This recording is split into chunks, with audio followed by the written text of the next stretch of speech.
So Greg, we talked about testing during a redesign, and it made me think of three things that I've seen with customers of ours that are really into testing, and they really understand the value of testing and are actually ready to embrace testing during their redesign.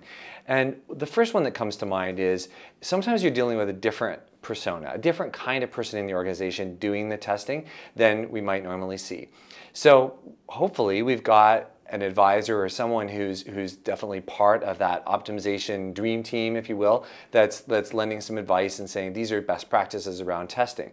But that person often doesn't really know what to test.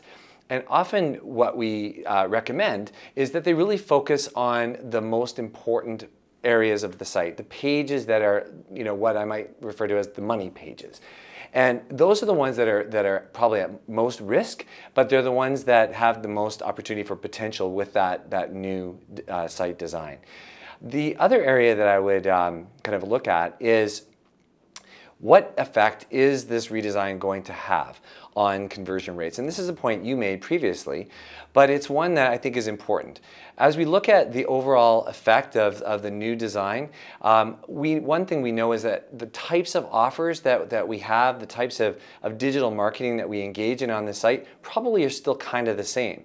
So what effect is the redesign going to have on the site? Is it going to have a positive effect on conversion rates? Are these offers going to do better or worse with this new design? And one of the things that I often suggest is really splitting the traffic and looking at the results based on repeat visitor and new visitor. That repeat visitor, if there's an experience that results in a decline in conversion rates, could really be experiencing that novelty effect, something that's just different. So therefore, they're not responding in the way that they normally would.